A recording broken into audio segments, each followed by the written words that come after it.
Hey there, I'm Amelia. I'm 28 and working my tail off at this fancy advertising firm in Chicago. I've been hustling my way up the corporate ladder for the past 3 years, and let me tell you, it's no joke. But hey, ambition takes grit, right? Amelia, you got those reports ready? That's Michael, my boss, always breathing down my neck. Just finishing up, Michael. They'll be on your desk in 10. I swear, that man's got it out for me. But I'm not backing down. I've got dreams, and I'm here to make them happen. Now, let me tell you about my real MVP, my twin sister, Olivia. We've been thick as thieves, through hell and back. What do you think about these centerpieces? Her voice crackles through the phone while I'm flipping through design mock-ups. The purple ones are gorgeous. Your wedding's going to be amazing, sis. Olivia and I, we're each other's rocks. After our parents' messy divorce, we could have drifted apart, but it only brought us closer. Now she's getting hitched, and I couldn't be prouder. Amelia, got a sec. That's James, my cubicle buddy, popping his head over the wall. Sure, what's up? Michael's on the warpath again, just a heads up. I roll my eyes, thanks for the warning. What's his issue this time? James shrugs, who knows? Maybe the coffee machine looked at him funny. We share a laugh, but there's tension in the air. Michael's always been on my case like he sees me as some kind of threat. If he only knew how much I've already got on my plate. Later, I grab a quick lunch with Sarah from HR. She's one of the good ones. How are you holding that, Amelia? She asks, a concerned look on her face. I sigh, poking at my salad, hanging in there. Michael's been, well, Michael. But I'm not letting him get to me. Sarah nods sympathetically. You know you can always come to me if things get out of hand, right? I know, and I really appreciate it. On my way home, my phone buzzes. It's Daniel, my F&K and personal cheerleader. Hey, babe. How was your day? I smile. Oh, you know, the usual corporate circus. How about you, Mr. Software Engineer?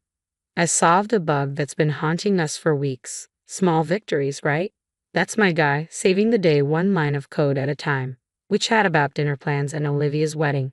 Daniel's been my rock through all this career craziness. Always there, always supportive. As I hang up, though, I can't shake the feeling that something's brewing at work. I'm Amelia Parker. I've survived divorced parents, cutthroat bosses, and bridezilla moments. But little did I know, a storm was coming that would test everything. My career, my relationships, and my integrity. That Monday morning, I walked into the office, still buzzing with wedding details from the weekend, completely unaware of what lay ahead. Parker, my office. Now. Michael's voice boomed across the floor. Sighing, I straightened my blazer and headed to his office. What's up, Michael? He didn't even look up. Sit down. We've got a situation. I perched on the edge of the chair, a knot already forming in my stomach. What kind of situation? Titanium Inc. wants a pitch 2 weeks from Saturday. My heart sank, but that's my sister's wedding. He finally looked at me, his gaze cold. You're doing the pitch? No, Michael, I can't. I'm the maid of honor. I have to be there.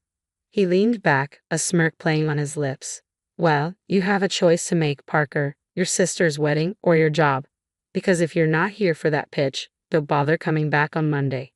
I felt like I'd been sucker punched. You can't be serious. That's not fair. Life isn't fair, Parker. Deal with it. I stormed out, my mind spinning. In the hallway, I bumped into James. Wow, Amelia, you look like you've seen a ghost. I pulled him into the break room, spilling everything. He listened, his expression growing darker by the second. That's messed up, Em. You've got to talk to HR. And say what? It's my word against his. Then document everything, every conversation, every email. And definitely talk to Sarah. I nodded, feeling a glimmer of hope. Thanks, James. I don't know what I'd do without you.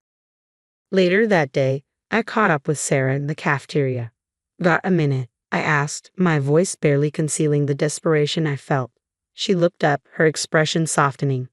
Of course, Amelia. What's wrong?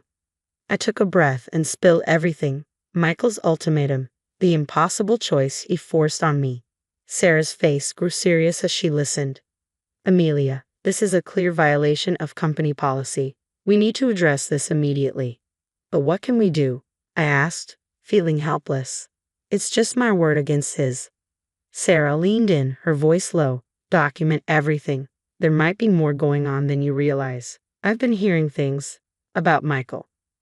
My curiosity sparked. What kind of things? She hesitated. I can't say much yet, but keep your eyes open. And be careful. That night, I stayed late, combing through old files. What I found made my blood boil. Project after project where my ideas were presented as Michael's and performance reports doctored to make me look incompetent. As I was leaving, I heard voices coming from the copy room.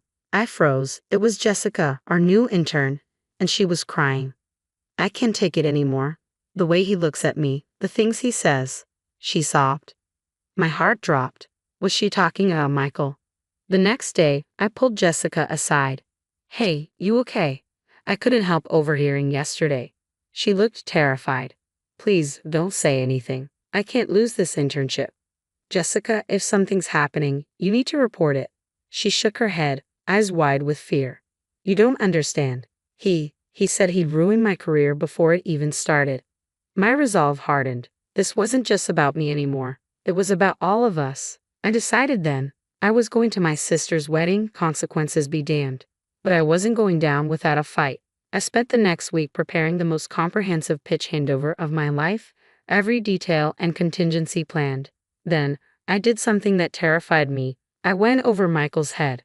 Mr. Johnson, do you have a moment? I asked, catching the CEO just before a meeting.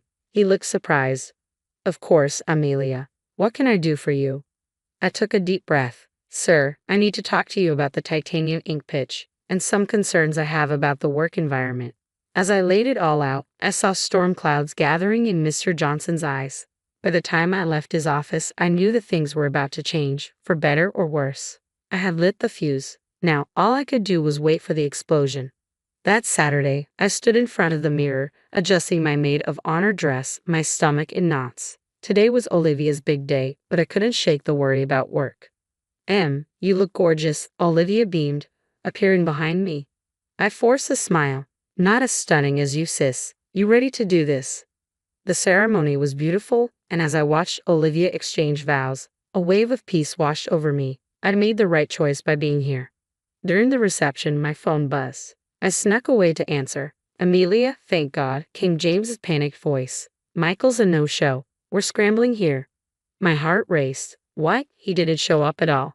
No. The client's here, and we're flying blind. I took a deep breath.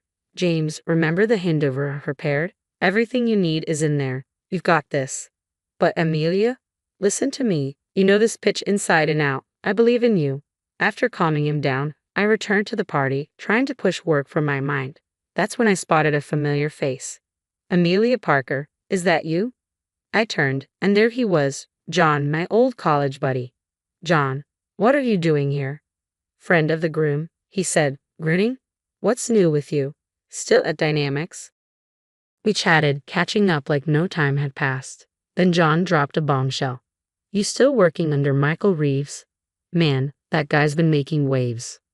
I froze. What do you mean? John leaned in, lowering his voice. He's been interviewing at our firm. Rumor has it he's planning to jump ship and bring some big clients with him.